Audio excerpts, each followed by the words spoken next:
Di video kali ini kita akan membahas fisika kelas 12 tentang medan magnet. Sub pokok bahasan yang dibahas antara lain medan magnet pada kawat lurus, kawat melingkar, solenoida, toroida, fluh magnet, dan gaya Lorentz.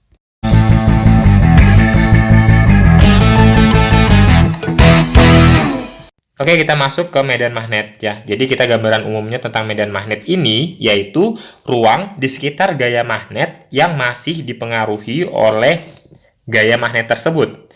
Medan magnet di sini diberi lambang B besar dan nama lain dari medan magnet ini yaitu induksi magnetik. Medan magnet lambangnya itu B, kemudian satuannya Tesla atau Weber per meter persegi ya ini. Kemudian untuk pembahasan medan magnet kali ini kita akan fokus ke benda titik atau partikel. Pertama kita bahas yaitu medan magnet pada kawat lurus. Untuk pembahasan medan magnet pada kawat lurus ini akan terbagi menjadi dua sub pokok bahasan, yaitu untuk kawat lurus panjang tak hingga dan kawat lurus untuk panjang tertentu. Nah, untuk kawat lurus panjang tertentu ini jarang sekali dipakai di SMA, tapi nanti akan saya jelaskan ya. Kemudian untuk panjang tak terhingga itu biasanya menggunakan persamaan B sama dengan mu 0 I per 2 pi A dikali mu R. Ini persamaannya. Di mana mu R di sini adalah permitivitas bahan.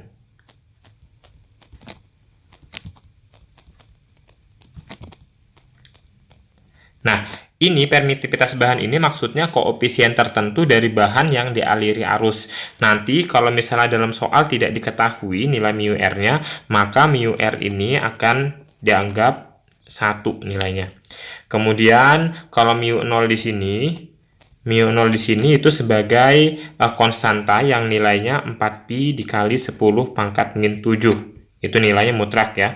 Kemudian untuk I sendiri, I adalah kuat arus satuannya ampere. Kemudian A di sini adalah jarak titik atau partikel ke kawat yang tentu saja dialiri arus ya.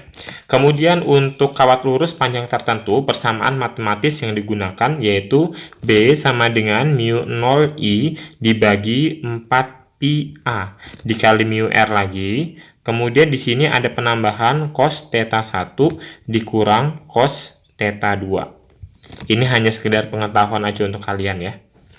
Oke, selanjutnya untuk menyelesaikan kasus untuk kawat lurus panjang tak terhingga, jika kalian nanti ditanyakan arah dari medan magnetnya, maka kita bisa menggunakan aturan tangan kanan, di mana aturan tangan kanan ini hanya menggunakan tangan kanan ya, jelas namanya aturan tangan kanan, di mana jempol atau ibu jari itu menunjukkan arah arus listriknya, kuat arusnya. Kemudian 4 jari, jadi 4 jari di sini menunjukkan arah partikel atau titiknya. Kemudian untuk telapak tangan itu menunjukkan arah B atau medan magnetnya. Kita lihat contoh soal. Di sini ada arus yang ke arah atas, kemudian ada sebuah titik P di sebelah kanan dari kawat lurus berarus tersebut. Nah, sekarang kita cek bagaimana sih cara penentuan untuk aturan tangan kanan tersebut. Nah, jadi aturan tangan kanan itu kita menggunakan tangan kanan untuk menentukan arah medan magnetnya, di mana jempol itu menunjukkan arah kuat arusnya, keempat jari menunjukkan arah titik di mana letak titik tersebut, dan telapak tangan itu menunjukkan arah medan magnet B, gitu ya. Kemudian kita cek dulu arah arusnya sekarang ke atas, maka jempolnya kita arahkan ke atas, keempat jari kita arahkan ke sebelah kanan, berarti telapak tangan kita ke arah bidang kertas kan, masuk ke bidang kertas atau bidang gambar, atau menjauhi kita, bisa juga kita bilang menjauhi. Jadi arah medan magnetnya adalah menjauhi kita. Jadi di sini arah medan magnetnya menjauhi kita. Nah, perlu diingat tanda menjauhi dan mendekati. Kalau misalnya tandanya silang seperti ini, itu berarti arah B atau medan magnetnya itu masuk bidang. Bidangnya itu terserah bidang papan tulis, bidang gambar, dan seterusnya, atau menjauhi kita. Menjauhi pembaca. Kemudian kalau misalnya tandanya itu titik seperti ini, itu menyatakan bahwa B atau medan magnetnya ini keluar. Jadi keluar bidang gambar atau bidang papan tulisnya, atau mendekati kita, masuk ke kita. Mendekati. Kayak gitu ya. Jadi di sini bisa jelas kelihatan bahwa arah medan magnetnya menjauhi kita. Sekarang kita masuk ke contoh soal. Di sini ada sebuah kawat lurus panjang tak hingga dialiri arus 5 ampere. Dan sebuah partikel diletakkan di dekat kawat sejauh 10 cm, maka berapakah besar medan magnet yang terjadi? Di sini jaraknya 10 cm, kemudian arusnya 5 ampere. Kita gunakan persamaan B sama dengan mu 0 dikali I dibagi 2 pi A. Jangan lupa dikalikan mu R.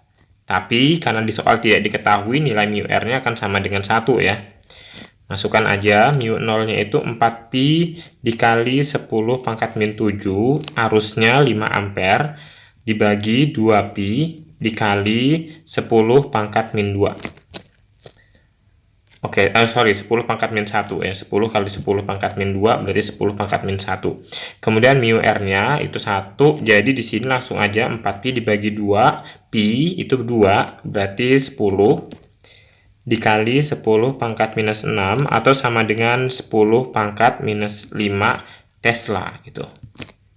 Sekarang kita cek soal nomor 2 di sini ya. Contoh soal hitungan soal nomor 2, kelihatan di sini bahwa ada dua arus yang arahnya berlawanan.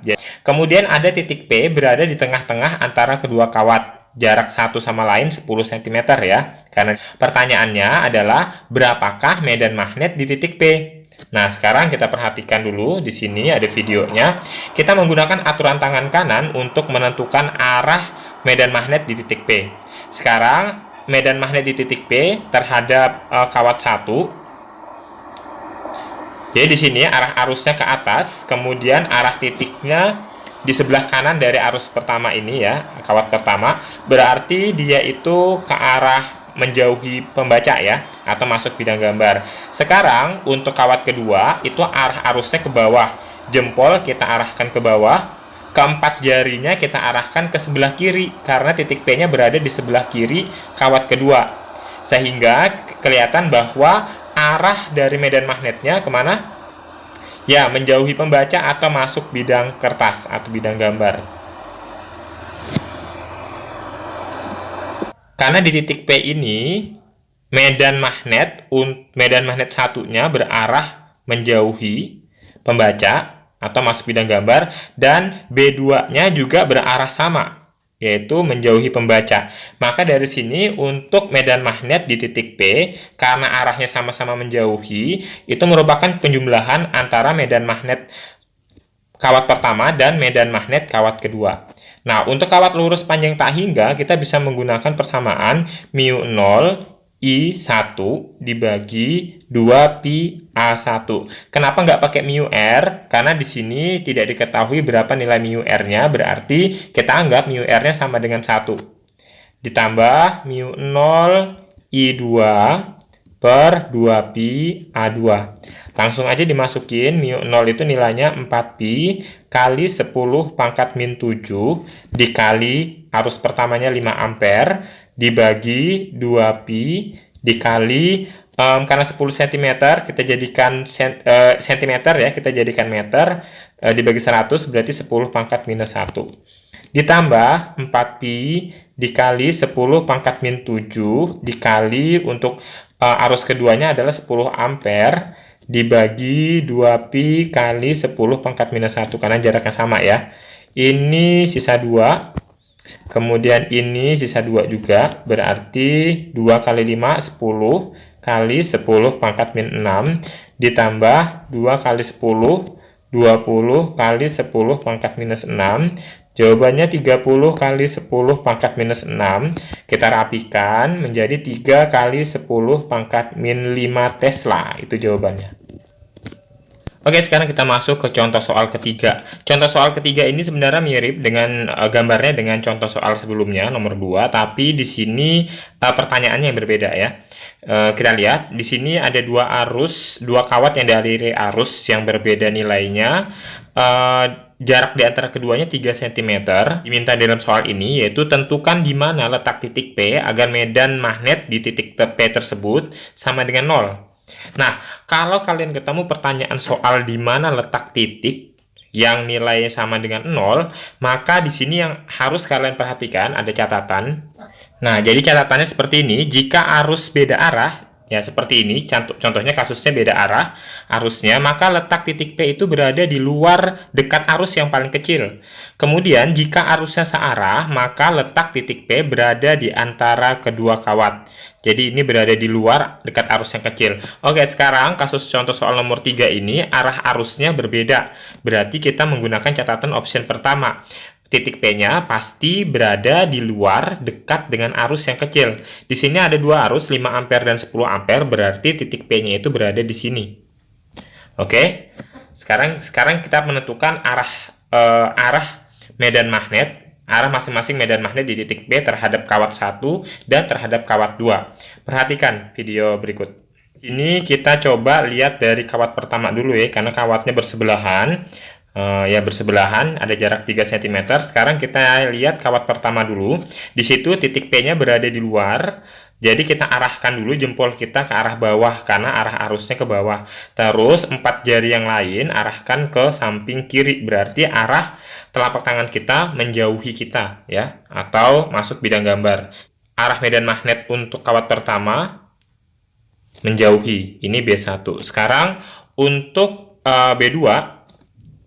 Sekarang untuk kawat kedua, sekarang kita lihat kawat kedua. Kawat kedua itu arah arusnya ke atas, jempol kita arahkan ke atas. Ya, jempolnya kita arahkan ke atas, kemudian arah titiknya kan di sebelah kiri, berarti 4 jari ke sebelah kiri. Kamu lihat arah telapak tangan kita mendekati kita atau masuk atau keluar bidang gambar. Berarti B2-nya arahnya berbeda dengan B1 ya. Oke, karena arahnya berbeda, maka kita menggunakan pengurangan. Karena B di titik P itu sama dengan 0, diminta dalam soal, ya, berarti kita bisa menuliskan seperti ini. B1 dikurang B2, ya. Karena di sini 0, maka langsung aja B1 sama dengan B2. Karena ini kawat lurus panjang tak berhingga, gunakan aja persamaan mu0 I1 per 2pi A1 sama dengan mu0 I2 dibagi 2pi A2. Kita kan mencari jaraknya nih, letaknya. Ya, berarti ini coret, coret, coret, coret. Berarti tinggal I1, A1, I2, dan A2.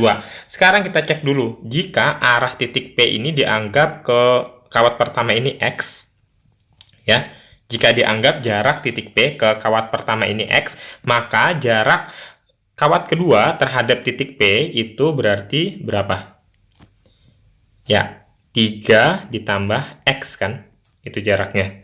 Oke, berarti kita bisa lihat I1-nya ini 5, A1-nya berarti X, sama dengan I2-nya di sini 10, A2-nya 3 ditambah X, gini ya. Oke, langsung aja kita 10 bagi 5 kan 2. Kita kali silang, 3 ditambah X sama dengan 2X. Jadi, X-nya sama dengan 3 cm. Nah, untuk menentukan arahnya, sekarang kita cek dulu. Kawat yang lebih kecil kan tadi kawat 1 nih, berarti titik P-nya berada di sebelah kawat 1 atau di kiri kawat 1. Jadi, arahnya itu di kiri kawat 1 gitu. Itu letaknya. Di kiri kawat 1. Kita lihat contoh soal yang keempat. Terdapat 2 buah kawat lurus yang dialiri arus masing-masing 10 ampere dan 20 ampere dengan arah arus pertama itu mendekati kita menjauhi kita, dan arus kedua 20 ampere mendekati kita arah ini. Jadi ini arus pertama dan ini kita anggap arus kedua. Kemudian terdapat titik P yang diletakkan seperti gambar ini ya. Pertanyaannya, berapakah medan magnet di titik P? Nah, titik P ini berjarak 10 cm terhadap kawat pertama dan 10 cm juga terhadap kawat kedua. Sementara jarak antara kawat 1 dan 2 juga 10 cm. Berarti jenis segitiganya adalah sama sisi. Karena jenis segitiganya adalah sama sisi, maka masing-masing sudutnya kan 60 derajat nih. Di sini 60, ini 60, ini juga 60. Oke, sekarang kita tentukan arah, karena ini pertanyaannya di titik P, sementara ada 2 buah kawat, maka kita harus mencari arah medan magnet kawat pertama terhadap titik P dan kawat kedua terhadap titik P. Oke, sekarang kita bisa lihat di sini. Kita bisa perhatikan kawat pertama arahnya menjauhi kita, berarti jempol arahkan menjauhi kita dan keempat jari arahkan ke arah condong ke atas, ke arah titik P. Maka kamu bisa lihat bahwa arah medan magnetnya ke arah kanan ya. Jadi arahnya ke sini. Tuh, ini untuk yang pertama. Yang kedua, arahkan ininya, jempol kita mendekati kita, ke arah kita, kemudian empat jarinya arahkan ke titik P, condong ke kiri atas. Tuh, jadi di situ kelihatan bahwa medan magnet untuk kawat kedua ini arahnya ke kiri ya, cenderung ke kiri dari titik P. Jadi arahnya kayak gini nih. Jadi di sini harus sudutnya itu harus 90 derajat. Kemudian yang di sini juga agak miring dia ke sini. Tuh. Ini untuk B2. Jadi di sini 30 derajat sudutnya. Jadi dia membentuk sudut 90 derajat terhadap garis dari garis bantu, garis penghubung titik P dengan kawat kedua. Oke, dari sini kita bisa melihat bahwa B1, B2 ini membentuk sudut tegak lurus, berarti kita untuk menentukan B di titik P, kita bisa menggunakan persamaan kosinus, yaitu B1 kuadrat ditambah B2 kuadrat ditambah 2 kali B1 kali B2 kosinus. Sudut totalnya dari sini, dari B1 ke B2 ini 120 derajat ya. 120 derajat. Tuh kayak gini. Oke, kita lanjutkan dulu karena di sini nanti kita mencari B1 dan B2, berarti secara terpisah kita tentukan dulu nilai B1 dan B2-nya kita cari dulu ya. B1 berarti mu 0 I1 dibagi 2pi A1. Mu 0-nya 4pi kali 10 pangkat min 7. Kemudian arus pertamanya 10.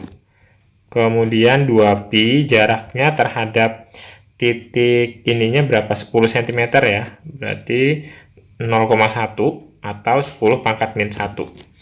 Oke, kita coret ini, sisanya 2. Berarti jawabannya adalah 2 dikali 10 pangkat min 5 Tesla. Kemudian untuk B2, mu 0 I2 per 2pi H2. 4pi kali 10 pangkat min 7 dikali 20 dibagi 2pi dikali A2-nya 10 cm, 10 pangkat min 1. Ini 2, berarti jawabannya adalah 4 dikali 10 pangkat min 5. Gini ya, Tesla. Oke, karena kalau kita masukkan persamaan ini, ya, nilai B1 dan B2 ini kan ada 10 pangkat min 5-nya. Karena sama 10 pangkat min 5, supaya memudahkan perhitungan, kita bisa misalkan 10 pangkat min 5 itu X. Jadi ini sebagai 2X, yang di sini sebagai 4X. Dimana X itu sama dengan 10 pangkat min 5. Gini ya, ini catatannya. Nanti hasil akhirnya tinggal dikali 10 pangkat min 5. Oke, kita masukkan ke sini. B1-nya 2X pangkat 2. Kemudian B2-nya 4X pangkat 2 ditambah 2X kali 4X. Kosinus 120 itu sama dengan min setengah. Min setengah. Tuh. Jadi hasilnya adalah di sini 4X kuadrat. Ini harus pakai kurung ya. Kemudian ditambah 16X kuadrat ditambah 16, ini bagi 2 habis, berarti bukan 16, berarti 8 8x pangkat 2, tapi di sini minus jadinya.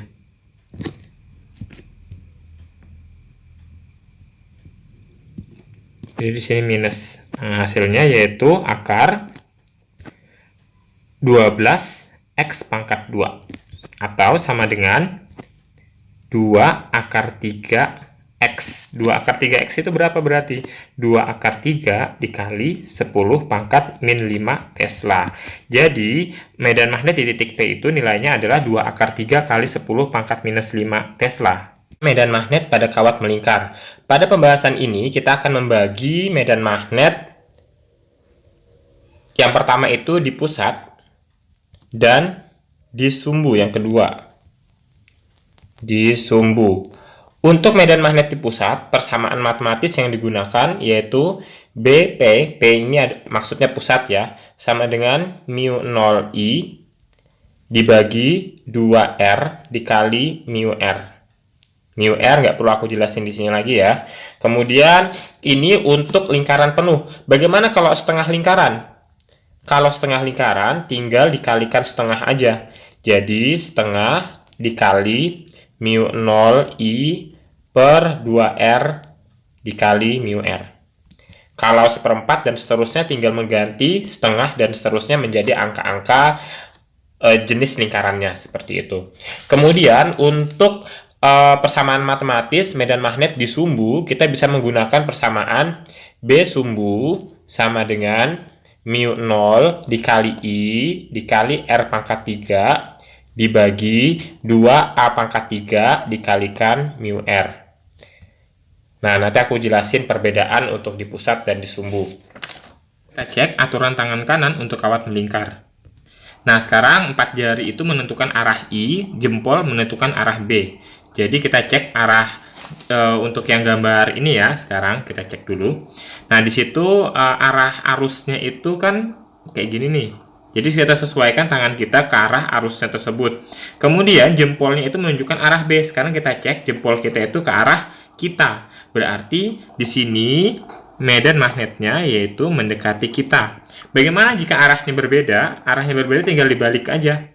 Tuh, jadi dia medan magnetnya menjauhi kita untuk kasus seperti ini. Oke, sekarang kita cek contoh soalnya. Kita langsung aja ambil gambar pertama ini sebagai contoh soal. Nah, di sini kita anggap aja nilai arusnya itu 10 ampere. Kemudian jari-jarinya di sini kita anggap 10 cm aja lah supaya gampang hitungnya. Maka kita bisa mencari titik P. Medan magnet di titik P. Di titik P yang di sini adalah di pusat karena dia berada di dalam lingkaran. Untuk medan magnet di pusat, kita bisa menggunakan persamaan yaitu mu 0I dibagi 2R ya. R-nya itu jari-jari ya. 2R boleh pakai R kecil, boleh pakai R besar. Karena kita sebelumnya pakai R besar, di sini pakai R besar aja. Dikali mu R. Karena mu R nggak diketahui dalam soal, berarti nilainya 1 ya. Berarti 4pi dikali 10 pangkat min 7 dikali 10 ampere dibagi 2 kali 10 pangkat min 1. Ini berarti 2pi. Kemudian hasilnya yaitu 2pi dikali 10 pangkat min 5 Tesla. Kalau ini gampang aja ya, tinggal masukkan ke rumus aja nilai-nilainya. Oke, selanjutnya kita bahas yaitu medan magnet di sumbu. Oke, dari sini kita bisa melihat bahwa ini sebagai jari-jarinya R besar, sementara jarak sumbu ke lingkaran, ke sisi lingkaran itu A. Jadi di sini A-nya. Kemudian persamaan matematis yang bisa digunakan untuk menentukan medan magnet di sumbu, kita bisa menggunakan persamaan B sumbu sama dengan mu 0 dikali I dikali jari-jari pangkat 3 dibagi 2A pangkat 3 dikali mu R ya. Mu R ingat dalam soal kalau misalnya tidak diketahui nilainya sama dengan 1. Kemudian kenapa sih aku menggunakan A bukan menggunakan R kecil? Jadi di beberapa buku dia menggunakan lambang R kecil. Nah, kalau aku di sini menggunakan lambang A supaya tidak keliru aja antara jari-jari dan jarak sumbu ya. Kenapa? Karena kebanyakan kita kan untuk menggunakan jari-jari lambangnya R kecil, tapi di sini sudah ada R besar, supaya nggak keliru aja ya. Kemudian kita masuk ke contoh soal. Di sini ada sebuah penghantar berbentuk lingkaran dengan jari-jari 8 cm dialiri arus listrik 10 ampere seperti gambar. Oke, gambarnya belum aku buat. Jadi gambarnya itu kayak gini. Dia itu jadi kayak gini. Kemudian di sini ada titik O. Kemudian di sini ada titik P. Jarak titik O ke titik P ini adalah 6 cm. Kemudian jari-jarinya di sini 8 cm. Ini gambarnya nggak simetris ya, nggak apa-apa. Kemudian dari sini ke titik P, jarak titik P ke ujung lingkarannya ini, sumbunya ini belum diketahui. Oke, langkah pertama yang harus kita selesaikan adalah mencari jarak A-nya ini. Ya, A-nya kita bisa cari dengan menggunakan rumus Pitagoras, yaitu 6 pangkat 2 ditambah 8 pangkat 2. Jadi jawabannya adalah 10 cm atau 10 pangkat min 1 meter. Kita gunakan persamaan B sumbu, yaitu mu 0 I dikali R pangkat 3 dibagi 2A pangkat 3. Mu R nggak diketahui dalam soal, gunakan 1 ya. Kemudian mu 0-nya 4pi dikali 10 pangkat min 7 dikali arusnya 10 ampere, R-nya 8 cm, berarti 8 pangkat 3 dikali 10 pangkat min 6, gini ya. Kemudian per di bawahnya 2 dikali 10 pangkat min 3. Karena A-nya 10 pangkat min 1 ya. Oke, sekarang kita bisa selesaikan. 4pi bagi 2 itu sama dengan 2pi. Sama dengan 2 kali 8 pangkat 3. 8 pangkat 3 itu sama dengan berapa? 64 kali 8. Oke, jadi sama dengan, nilainya sama dengan 2pi dikali 512, gini kan, dikali 10 pangkat, oke, ini naik ke atas, min 3, min 2, min 9. Ini hasilnya 1024pi dikali 10 pangkat min 9, atau sama dengan 1,024pi dikali 10 pangkat min 6 Tesla.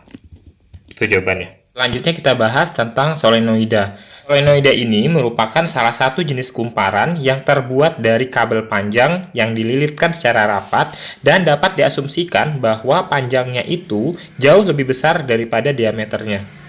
Persamaan matematis pada solenoida ada dua, yaitu untuk medan magnet di ujung dan medan magnet di pusat. Nah, untuk medan magnet di ujung, rumusnya yaitu mu 0 kali I kali N dibagi 2L. Nanti dikalikan juga mu R. Kalau mu R-nya nggak diketahui dalam soal, nilainya 1 berarti. Kemudian B pusat, yaitu mu 0 dikali I dikali N dibagi L dikali mu R. Gimana perbedaannya? Kalau di sini kan dibagi 2L, kalau di sini hanya dibagi L. Nah, di sini N yaitu jumlah lilitan. Sementara L di sini adalah panjang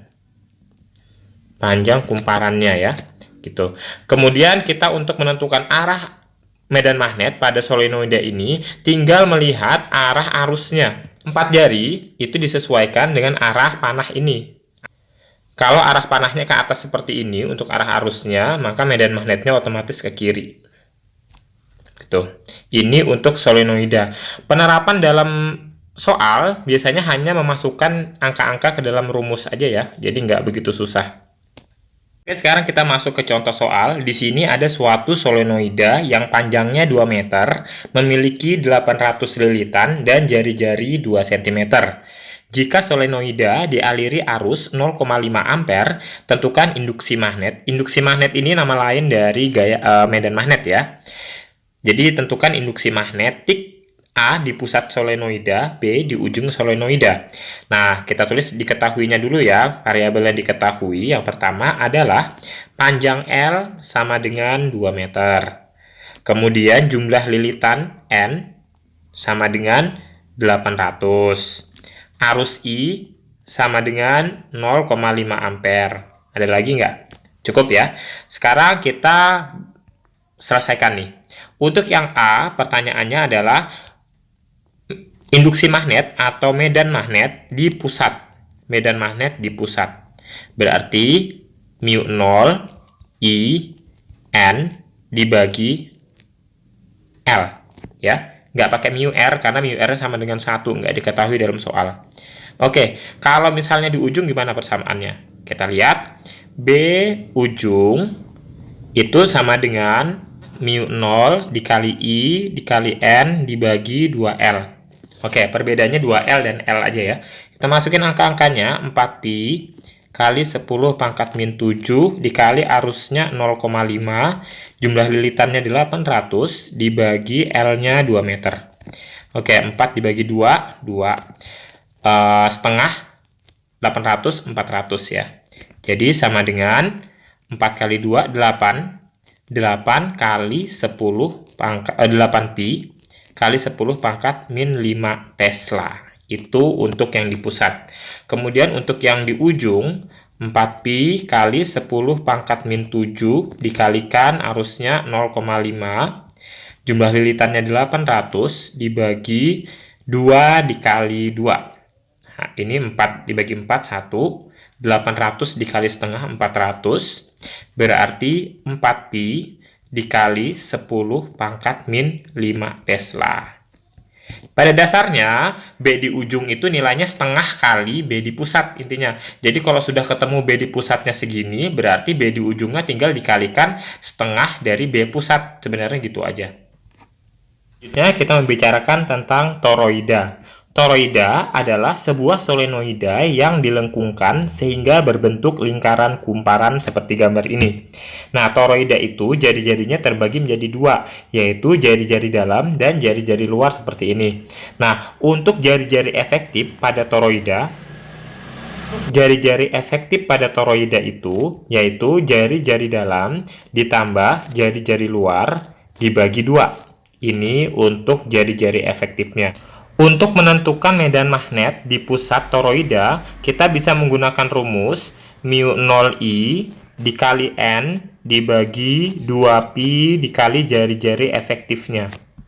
Ini rumusnya ya. Dimana N tadi adalah jumlah lilitan. Nah, R efektif ini jari-jari efektifnya. Jari-jari efektif dari toroida ya. Oke, jadi nggak ada ini sama aja sebenarnya dengan solenoida. Jadi nanti dalam soalnya kalian hanya diminta untuk memasukkan angka ke dalam rumus. Oke, selanjutnya yang kelima yaitu flux magnet. Lambangnya seperti ini ya, dibacanya Si. Satuannya Weber, disingkat dengan WB. Nah, flux magnet ini adalah ukuran atau jumlah medan magnet yang melewati luas penampang tertentu, misalnya kumparan kawat. Persamaan matematis yang bisa digunakan untuk menentukan flux magnet yaitu B kali A dikali cos theta. Ini rumusnya.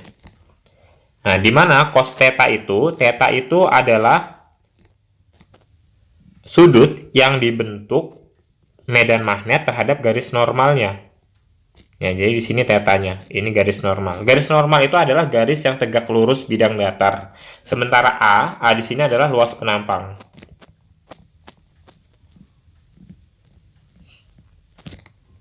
Mana untuk toroida khusus ya, untuk A pada toroida itu nilainya VR kuadrat kan. Nah, tapi R-nya ini nanti kamu menggunakan R efektif, tapi untuk R efektifnya beda lagi persamaannya untuk kasus flux magnetnya, yaitu R efektif dari toroida itu jari-jari luar dikurang jari-jari dalam dibagi 2. Ini khusus untuk R efektif pada toroida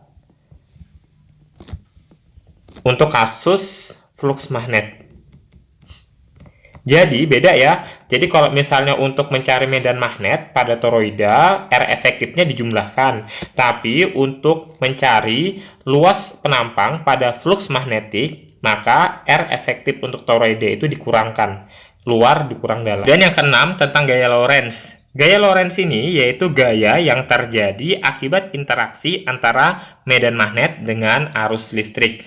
Rumus di gaya Lorentz ini ada dua, yaitu yang pertama, gaya Lorentz B dikali I dikali L dikali sin theta. Ini rumus yang pertama. Kemudian rumus yang kedua, gaya Lorentz sama dengan B Q V dikali sin theta. Ini rumus yang kedua. Gaya Lorentz itu lambangnya FL ya, satuannya Newton. Nah, sin theta itu apa? Theta adalah sudut yang dibentuk oleh B dan I ya.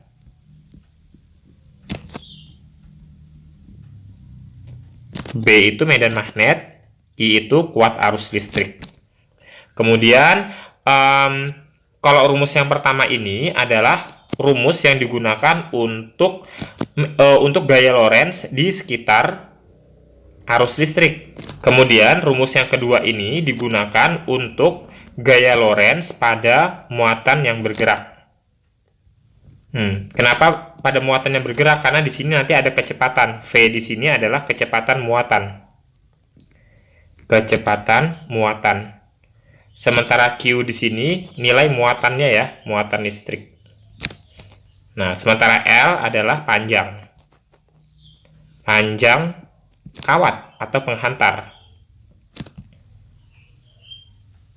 Oke, kita menentukan arah gaya Lorentz. Untuk menentukan arah gaya Lorentz ini, kita bisa menggunakan aturan tangan kanan, di mana jempol menunjukkan arah kecepatan V, 4 jari menunjukkan arah medan magnet B, dan telapak tangan menunjukkan arah gaya Lorentz. Nah, di sini ada catatan. Catatannya yaitu, jika nilai Q-nya itu positif, jadi jika muatannya itu bernilai positif, maka arah gayanya tetap ya, nggak perlu dibalik. Maka arah gaya Lorentz tetap sesuai dengan yang ditunjukkan oleh telapak tangan itu. Tetapi kalau misalnya muatannya itu bernilai negatif, maka arah gaya Lorentz-nya itu dibalik. Jadi kalau misalnya ketemunya telapak tangan itu ke kanan, maka dibalik arahnya ke kiri kalau misalnya muatannya negatif. Oke, sekarang kita lihat contoh soal untuk menentukan arah gaya Lorentz. Yang pertama itu kita arahkan I-nya, jempol kita ke kanan. Kemudian medan magnetnya, 4 jari, arahkan menjauhi kita. Tanda silang itu menjauhi. Berarti telapak tangan kita ke atas, maka gaya Lorentz-nya ke atas ya. Jadi gaya Lorentz ke atas. Kemudian yang kedua, arahkan arusnya ke kiri.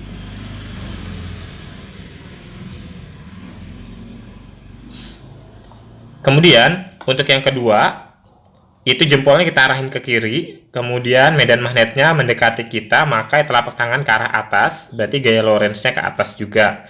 Nomor 3, arahkan jempol ke kiri. Kemudian 4 jari ke menjauhi kita, telapak tangan berarti ke bawah ya. Tuh, kayak gini.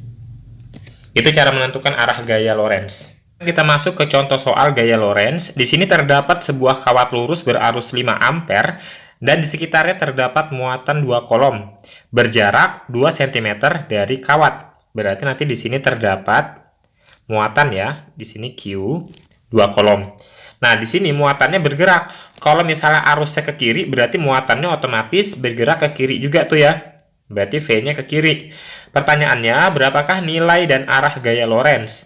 Oke, sekarang kita tentukan dulu nilainya sebelum menentukan arah. Nilai gaya Lorentz di sini, karena yang diketahui itu arus, muatan, dan kecepatan.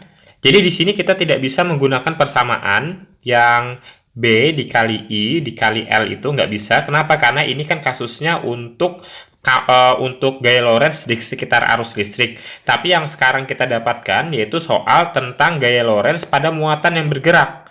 Nah, karena ada besaran kecepatan dan ada besaran Q, berarti ini kasusnya muatan yang bergerak. Persamaan matematis yang bisa kita gunakan yaitu FL sama dengan B dikali Q dikali V dikali sin theta. Dalam hal ini sin theta-nya dianggap tegak lurus sama dengan 1.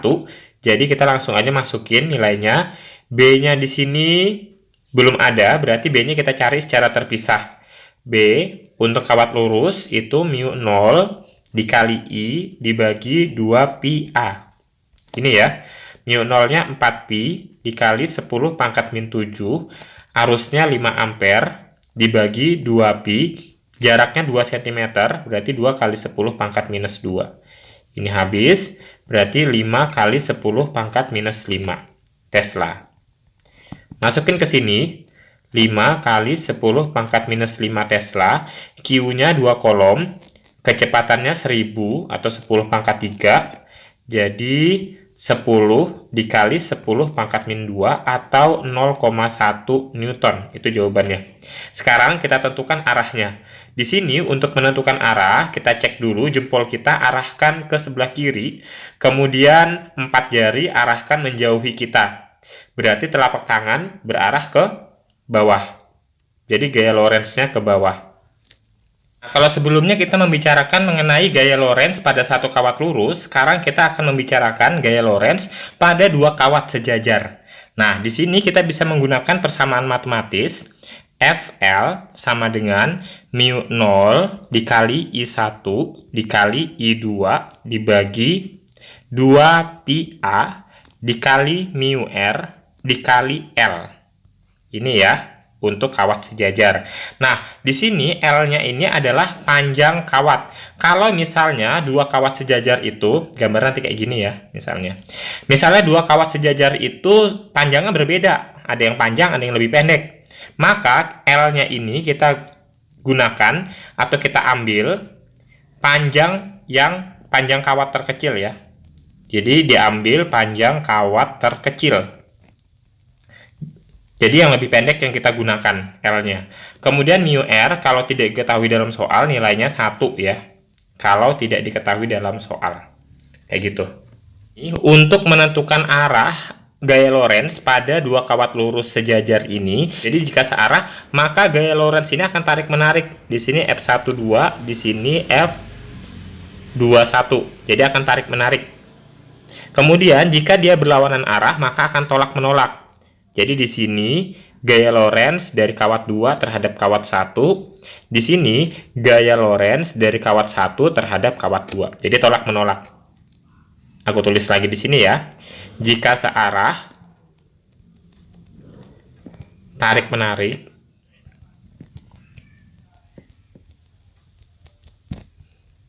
Jika berlawanan arah,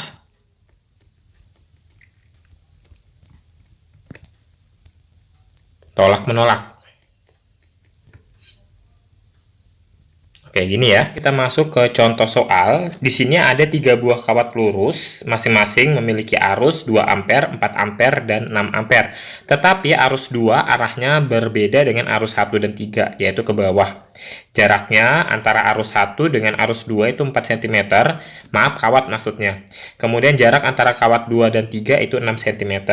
Pertanyaannya adalah, berapakah gaya Lorentz setiap satuan panjang pada kawat 2? Nah, di sini yang pertama kali kita lakukan adalah menentukan arah gaya Lorentz di kawat 2. Sekarang kita cek dulu arah gaya Lorentz di kawat 2 terhadap kawat 1. Nah, arahnya berlawanan. Karena berlawanan arah, berarti dia tolak menolak. Berarti arahnya ke sini. Ini F2 gaya Lorentz 2 terhadap 1. Kemudian kita cek dulu gaya Lorentz 2 terhadap kawat 3. Ini berlawanan arah juga, berarti dia tolak menolak ya. Berarti arahnya ke kiri. Ini gaya Lorentz 2 terhadap kawat 3.